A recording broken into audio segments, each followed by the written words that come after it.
Hrithik double 2 22 नंबरची Jersey प्रदान केलेला खेळाडू आहे।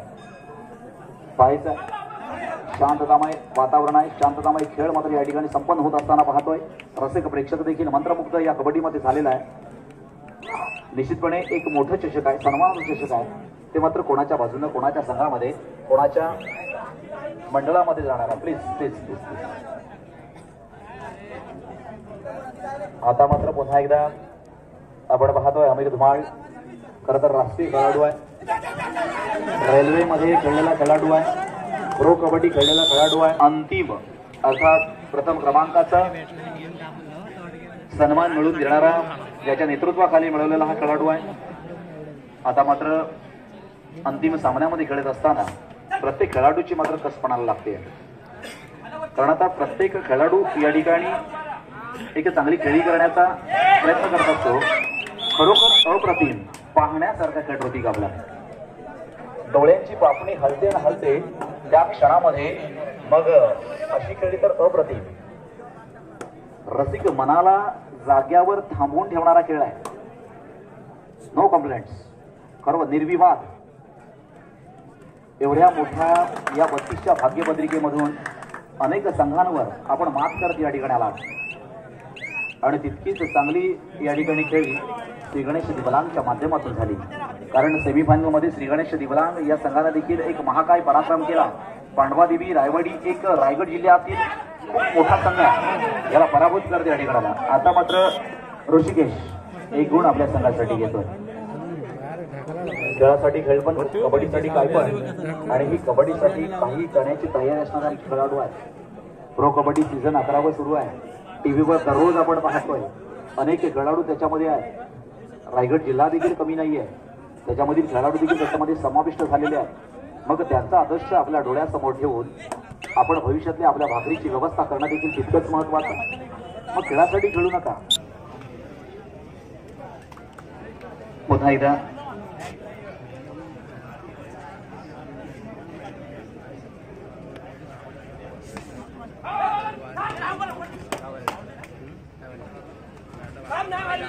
अजून एक या ठिकाणी देणगी आलेली आहे, अर्थात स्वर्गीय रघुनाथ पाटील यांच्या स्मरणार्थ मंगळाची देणगी आलेली आहे। मंडळ आभारी आहे। मित्रांनो, अगोदरच म्हटलं होतं, कबड्डीमध्ये खऱ्या अर्थानं जानस्थान म्हणून धनानं सेवा केली असे रघुनाथ पाटील। 3 खेळाडू शिल्लक आहेत। ऋतिक सारखा एक महाबलाट या चढाई बहादर अर्थात या ठिकाणी प्रांगणामध्ये उतरलेला आहे, नव्हे तर अवतरलेला आहे। पाहायचं आहे, कारण अवतरलेलाच हा शब्द कदाचित त्याच्यासाठी एक योग्य ठरू शकतो। मात्र इथे अर्थात या ठिकाणी पुन्हा एकदा ऋतिकच्या माध्यमातून एक गुण आपल्या संघासाठी या ठिकाणी घेतला जातोय। पुन्हा एकदा आता प्रतीक धुमाळ,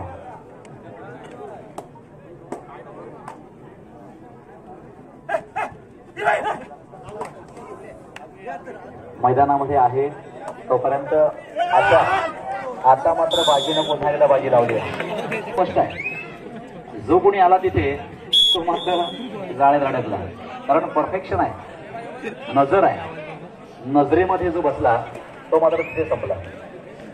पुन्हा एकदा प्रतीक धुमाळ त्या ठिकाणी चढाईसाठी येतोय। आपल्या संघाचं थोडस वाढलेलं ओझं हलकं होणार का यासाठी मात्र प्रयत्न करणार आहे।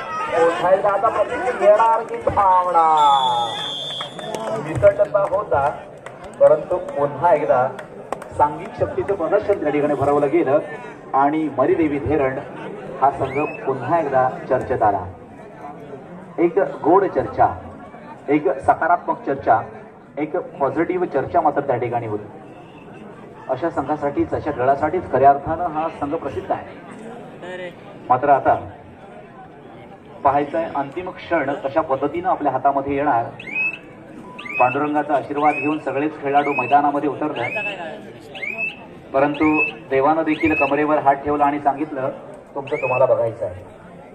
आणि नंतर देखील खऱ्या अर्थानं कसरत सुरू झाली आणि मग मात्र प्रत्येकानं सिद्ध व्हायला सुरुवात केली। असा हा खेळ आहे, अशा या जिद्दीनं पेटून उठलेले खेळाडू आहेत। आपण मात्र यशवंत झालेला आहात, आपण मात्र आपली कीर्ती ही निश्चितपणे रायगड जिल्ह्यामध्ये ही बसवणारच आहे. पुन्हा एकदा ऋषिकेश, जर्सी देखील 2 नंबरची आहे, जबाबदारी देखील 2 नंबरची आहे.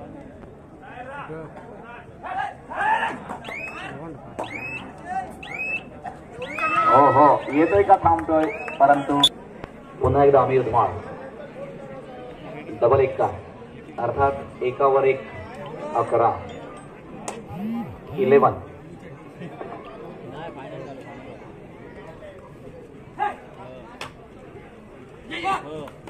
अंतिम सामना आज खेळवण्याचा सन्मान देखील आपण पाहतोय. महेंद्र नाईक असेल, प्रवीण कदम असेल, सचिन पाटील असेल, या 3 पंचांना मिळाला. हा देखील सन्मानाची बाब आहे.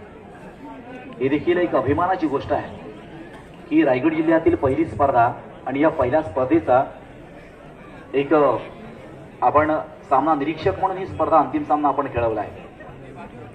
आता मात्र सेमीफायनलचा जो सामना झाला ना, खरोखर अतिशय रोमांचकारी झाला. हलता गुणफलक तेवढ्याच जबरदस्त पद्धतीनं दोन्ही संघानं खेळला आणि खूप मोठा आनंद आणि तेवढाच प्रेशर देखील. चला सामना देखील मध्यंतरानंतर सामना सुरू झालाय आणि पुन्हा एकदा रसिक या ठिकाणी येतोय. संघ हलवण्याची ताकद रसिक मध्ये आपल्याला पाहायला मिळते. जनसामान्यांपर्यंत पोहोचलेलं नाव आहे, प्रत्येक कबड्डी रसिकापर्यंत पोहोचलेलं नाव आहे. बोनस अर्थात या ठिकाणी मगदेव धरण या संघाला मात्र मिळतं. पुन्हा एकदा अमीर कबड्डी मधला अमीर आहे आणि आता देखील या ठिकाणी आता मात्र कबड्डीची अमेरिकी आहे. कबड्डीची श्रीमंत मित्रांनो हे महत्वाचं आहे. मग एखादा खेळाडू एक अनुभवी खेळाडू आहे, त्यानं देखील खऱ्या अर्थानं आपली गुणवत्ता सिद्ध केली. पाठी बसलेला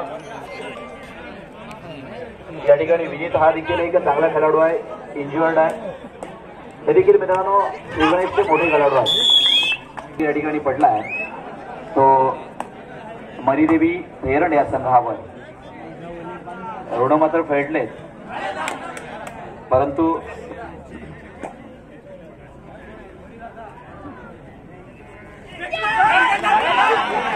हो आता मात्र या ठिकाणी राऊत पुन्हा एकदा होती.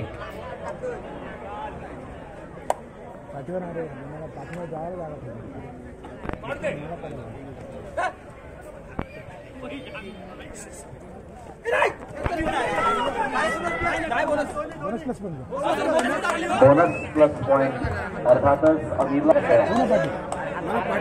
आपण पाहतोय 16-14. सॉरी अगोदर तुम्ही बोललात ना, वेळ काम झाल्यानंतर तुम्ही बोलताय 18-14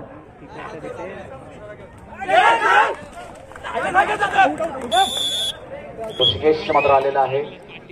आतापर्यंत सेमीफायनल मध्ये पराभूत झालेले संघांमध्ये पांडवादेवी रायवाडी आणि नूतन हनुमान ढबर हे आजच्या कबड्डी स्पर्धेमध्ये बक्षीस पात्र संघ आहेत. कदाचित तृतीय आणि चतुर्थ हा त्या 2 संघांमध्ये चषक जाणार आहे.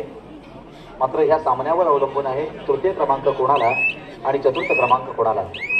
जनरली जो अंतिम सामन्याबरोबर हरतो त्याला तृतीय क्रमांक दिला जातो आणि जो दुसऱ्या नंबरच्या संघाबरोबर हरतो त्याला चतुर्थ क्रमांक दिला जातो. तशाच पद्धतीनं आजच्या कबड्डी स्पर्धेतील तृतीय आणि चतुर्थ क्रमांक देखील अवलंबून आहे.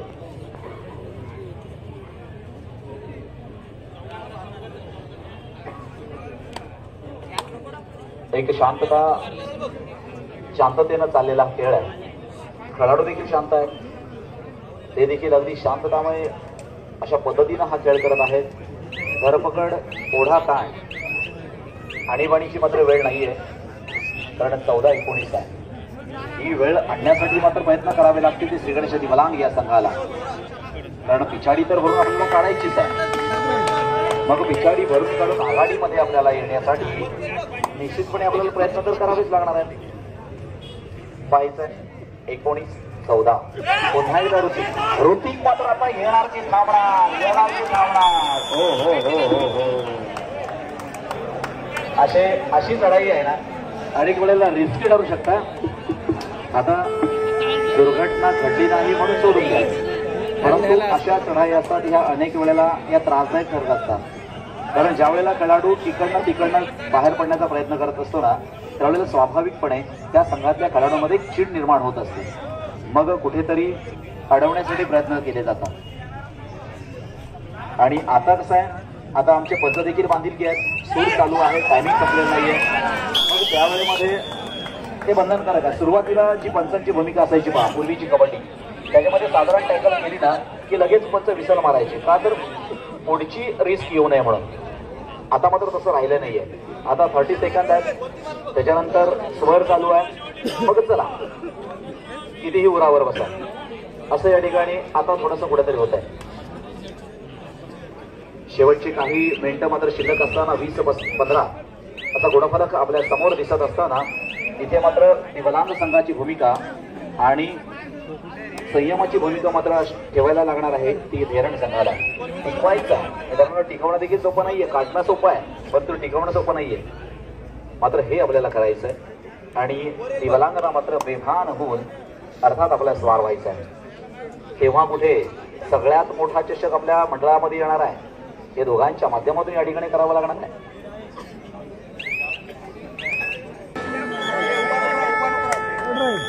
सफेद रंग आहे, अर्थात शांततेचं प्रतीक आहे. निळा रंग आहे, धैर्याचं प्रतीक आहे. पिवळा रंग आहे, खऱ्या अर्थानं आत्मीयतेचं प्रतीक आहे. असे अनेक रंग एकवटून खऱ्या अर्थानं त्या ठिकाणी खाली बघा, हे सगळे रंग एकवटून या ठिकाणी पंच उभे आहेत आणि त्याला सगळ्यात मोठी पॉवर खालचा रंग आहे, काळा रंग आहे. ते जागेवर निषेध देखील करू शकतात, हे देखील त्यांना पॉवर आहे.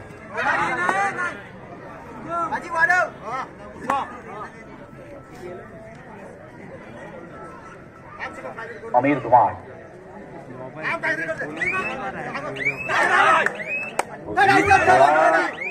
फलक आहे आणि आमिर अर्थात मैदानाच्या बाहेर.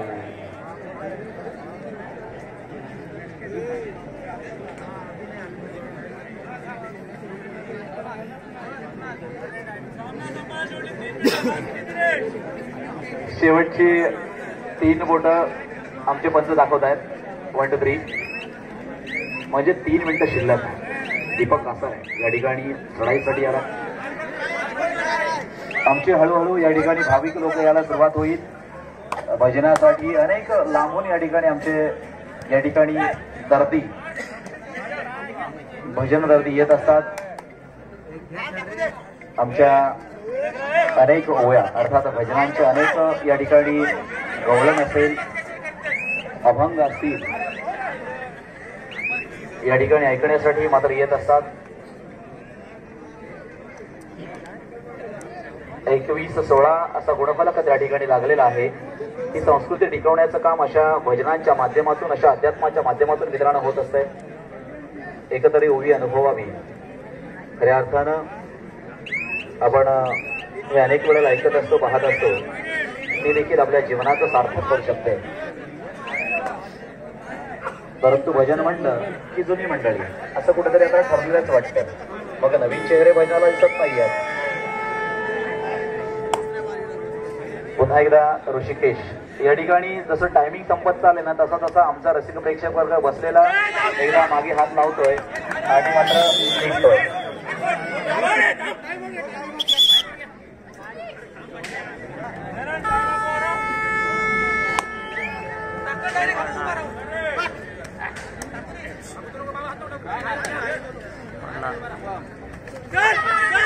आता मात्र या ठिकाणी येतोय. पार्थची भूमिका देखील मित्रांनो खूप महत्वाची आहे. आपल्याला माहित असेल महाभारतामध्ये देखील पार्थ म्हणजेच अर्जुन, आता त्याची देखील भूमिका तितकीच महत्वाची होती.